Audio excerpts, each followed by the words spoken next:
Sumainyo ang Panginoon, ang kalinhaga ng isang tao na may puno ng igos sa kanyang ubasan. Ngayon na nag-research ako tungkol sa igos. May igos tayo dito sa Pilipinas. So, katulad ng halimbawa, sabi mo nga, baliti pala. Yung baliti, igos mo na yun. Isang uri ng igos. Yung bosyong kung tawagin, hadana,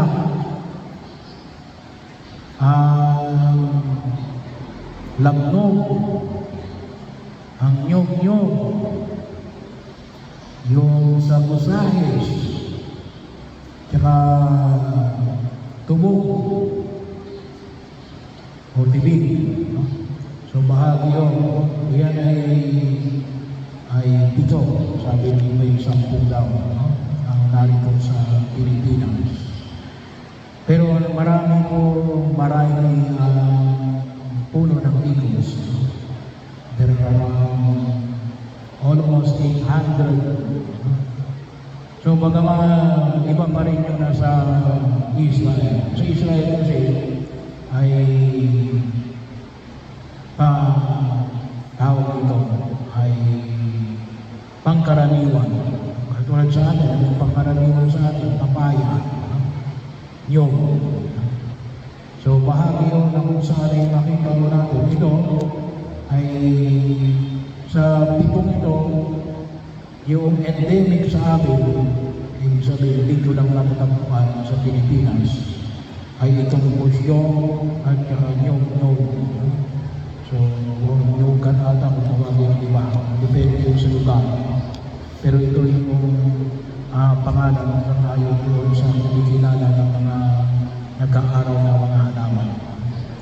So, ito yung nasa gitna, itong uri na ito, katulad ng uri na ito, sa gitna na ubasan, may bunga nito ito.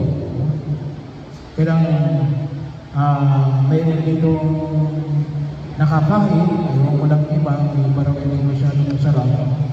At mayroon na rin dito sa Pilipinas, may mga plantation ng fig tree. Hindi ko lang alam kung ano yung variety mula sa nabanggit mo o kung tawagin natin ay GMO. Yung modified na, kung tawagin natin. Mayroon yan sa Palawan at sa Pampanga. So ito ang uri ng puno na nakita nung may-ari ng ubasan sa gitna ng mga ubasan. Bagaman inahanapan ito ng bunga, kaya sabi mo nga, mayroon dito nakakain ng bunga. Si Israel nakakain ng bunga. Dito rin may mga ilang dito na nakakain ng bunga. So bahagi yun ang kung saan ay hinahanapan ng may-ari ng ubasan. Bakit? Kasi sabi nga natin, it occupies space. So anong salita na ginamit rin, nakasisip lang yan. Yan ay kung tawagin natin ay panggulo lamang. Kasi yun ay ubusan. Pero bahagi yun na sinabi ng katiwala na kasi 3 taon na nakalipas ang pinuntahan niya, yung taon na at least dapat namumunga na yung puno ng igos. Kaya pero anong sabi ng katiwala? Ay ang ating unang buong kanin at lalagyan ng pataba, baka sakaling next year ay mamunga. So binibigyan tayo ng Diyos ng pagkakataon na magbago. Kasi ang panyaya at hindi naman ng pumikapal doon sa mga tao na nagbalita sa kanya ng mga Galileo na pinapagay ni Pilato nung sila naghahandog ng alay sa templo ng Jerusalem. No? Doon lang kasi naman nag-aalay. Hindi pwede sa mga sinagoga na mag-aalay. So bakit kinamatay ni Pilato? Mga rebelde. Ano? Mga rebelde yun. Kaya bagay na kung saan ay pinapatay ni Pilato. At yung 18 na nahulugan ng pagbuho ng oray sa siluwe. Anong sabi ni Jesus? Hindi nahulugan na itong mga ito ay mas makasalanan kaysa sa mga taga-Galilea at mga taga-Jerusalem. Ngunit, kung hindi kayo magsisi at tumalikod sa inyong kasalanan, mapapahamak din kayo. No? So yun ang trabaho ng kasalanan, ang mapahamak. Kasi biyaya ng Diyos yun. Sabi nga, ang panyaya para sa atin ay mamunga. Mamunga, sinig-ligligan umaapaw. Kung hindi tayo namumunga, ay gawa ng kasalanan. No? Kaya bahagi rin ang ating pag-inig sa araw ng ngayon. Huwag natin isipin natin na tayo ay mas banal kaysa sa iba. No? Bahagi yung dapat natin tingnan natin, tayo lang ay umihingi ng kapatawaran upang hindi tayo mamunga sa bibig na ito. No? Kaya yun ang sabi ni Jesus, yun ang sabi ni Yahweh kay Moises. Yun ang sabi ni Yahweh kay Moises, alisin mo ang iyong sapit sapagkat banal ang kinatatayuan mo. No? So, bahagi yun. Na nawa makita natin. Bagamat hindi natin inaalis ang ating sapit, pagpasok natin ng bahay ng Diyos, sana makita natin yung kahalagaan na nabanggit ng pagkilos. Yung mga kapatid natin na susunod. Iniiwan nila yung kanilang sapit sa labas. At pumapasok silang nakayapak sa kanilang moske. Pero tayo, dala-dala natin yung ating sapit, pero sana makita natin anawain tayo ay higit na makita natin tayo yung mga makasalanan na lumalapit sa harapan ng Diyos na nagnanais na magbago at tumalikod sa ating kasalanan. Bakit? Kasi pag hindi tayo nagbago, yung palaging sinasabi ng Jesus, mapapahamak din kayo. Kasi natrabaho ng kasalanan, ang huwag tayong magbunga, hinaharangan ng kasalanan ng alin, yung biyaya at pagkapala ng Diyos. Nais ng Diyos na magbigay ng biyaya, ba't hindi natin natatanggap? Gawa ng kasalanan. Kaninong kasalanan? Una, yung sarili natin kasalanan. Bahagi, kaya tayo naghirap sa paggawa mismo ng ating mga kahinaan at kakulangan. Pinagpapalit natin ang langit sa mga bagay na sa tingin natin ay maglululot sa atin ng sandaling kaligayahan. Pero ano nangyayari? Ay tayo ay iniubulit sa pagkakasala. Hindi lahat ng kaligayahan ay magbubulit sa atin ng sa pagkakasala. Pero piliin natin, mayroong mga bagay na pwede tayong lumigaya na hindi tayo nagkakasala. Tinawag natin kalimutan. Kaya ang sabi ko ni St. John Bosco, anong sabi niya? Ay be joyful, but do not sin. Rejoice, but do not sin. Pwede kang lumigaya na hindi ka nakakasala. Kaya, anong kinakailangan? Pumili tayo ng mga bagay na pwedeng magpaligaya sa atin. Pero, hindi tayo ihahatid sa gawain ng pagkakasala. Bakit? Sigurado, sandali lamang ang magiging kaligayahan natin. na ipinagmaling natin sa kaligayahan na nais na ipagkaloob ng Diyos sa atin, nang walang katapusan. At yun ang pag-ingatan natin.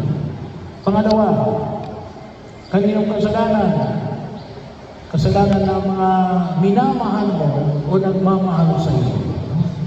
Kasalanan ng mga taong kasama mo sa bahay. Bahagi mo yun. Baka kasi akala natin yung kasalanan lang natin nakakapekto sa kasalanan natin. Hindi. Yung kasalanan natin, how personal it may be, nakaka-apekto yun sa mga taong malapit sa atin. Bahagi yun na huwag natin kalimutan. Yung classic example na binibigay ko yan eh. May lumapit sa akin na bata. Ba't ako naghihirap? Mabait naman ako, hindi naman ako nagkakasala. Bakit ka naman naghihirap? Hindi mo ko makapasok sa paaralan. Nasa nanay ko, nasa bahay ko, ang tatay ko, nasa kulungan ko. Bakit nasa kulungan? Ay, nakamatay ko. Hindi kasalanan ng bata. Pero hindi siya makapasok sa pag-aaral. Bakit? Yung tatay niya nasa kulungan. Kung yung tatay niya hindi nakasala, yun ay may maghahanap buhay sa kanila, makakapasok yun sa kanyang pag-aaral. So bahagi yun, huwag natin kalimutan, may epekto ang kasalanan, lalong-lalo na sa loob ng ating tahanan. Pangatlo, yung tinatawag namin structural sin. May mga kasalanan structure na, mayroon ng building kung tawagin, katulad ng grappling corruption. Naalala ko tuloy yung mayor ng Bago kasi tinitingnan niya yung isang COA report. Pwede naman tayong mag-request ng COA report sa anumang uri ng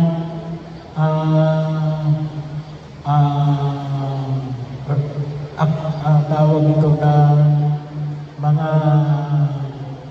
proyekto ng gobyerno. Ngayon, yung kinakanyang nakuhang report ay nakita niya yung yung reports tungkol doon sa pagpapagawa ng ilaw sa kalsada. Alam niyo yung ilaw sa gitna ng kalsada kapag gabi? May solar yun, pero yun ay para maliwanagan ng mga driver pagsapit ng gabi. Sa mga mayayaman na mga syudad, meron yan, o sa mayayaman na mga bayan, nakalagay doon sa COA report yan. Alam niyo kung magkano? 11,000 ang bawat isa. Pero ano sabi niya? Ang halaga lang 1,000 plus. So 11,000 plus minus 1,000 plus ay 9,000 ang difference. Bakit? Kasi yun ang pinirmahan, isinabit ng kontraktor, pinirmahan ng public official, yun ang na-aprobahan. Bakit? Saan napunta yun? Alam na natin kung saan napunta. Pero bahagi yun, mas malaki pa ang nakuha ng ibang tao kaysa sa halaga ng dapat na magastos sa isang bagay na bahagi ng isang proyekto. Kaya, paano natin structural sin? Ay nakatutong na yan dyan. Kaya, anong mangyayari? Hindi natin mapagawa yung lahat ng kalsada. So, tayo ay naapektuhan. Bakit?